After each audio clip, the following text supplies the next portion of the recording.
yazan yazıcılar demək olar ki, yoxdur. Seymurun kitabları yazıcı əməyindən xəbər verir. Yəni, sadəcə bu kitabların üzərində yazıcı nə qədər işlədiyi, nə qədər can qoyduğunu, nə qədər ədəbiyyata ciddi və səmimi yanaşdığını göstərir. Yəni ki, mən fikirləşirəm ki, 50 il sonra, 100 il sonra Seymur Baycan Azərbaycan ədəbiyyatının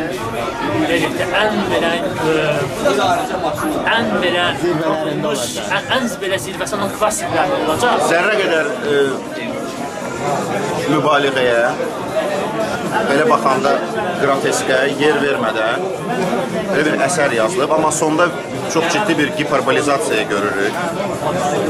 Yəni, möhtəşəm əsərdir. Mənim ən sevdiyim əsərlərdəndir və sonda deyirək, sizi sürpriz gözləyir. Bu kitabda həqiqətən də oxucunu sürpriz gözləyir. Çünki bir janrda yazılan kitabın necə sınaraq sonlara doğru finalda ahəng içərisində belə başqa bir janra keçməsi axıcı şəkildə. Bu böyük uğurdur. Ümumiyyətlə, mən bu romanın həm dilini bəyənirəm, həm strukturunu bəyənirəm. Çox işıqlı romandır, çox kədərlidir, amma o kədərdə işıq var.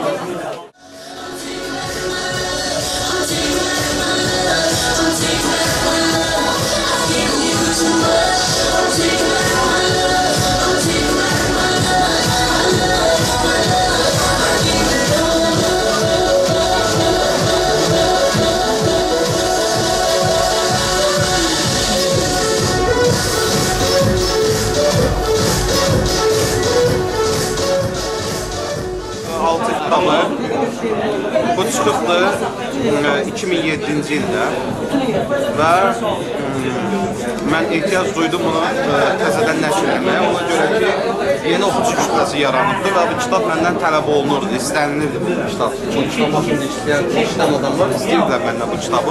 Hardasa 200-300 oxucu təxminən belə istəmişdi məndən məktub vasitəsilə və yaxşı şəxsən görüşəndə və mən belə vəziyyət yarandı ki, bu kitabı təzədən nəşr eləmək oldu.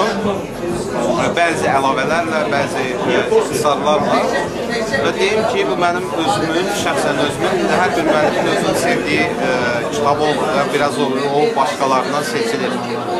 Mənim özümün şəxsən ən sevdiyim bir kitab 8 saniyyə.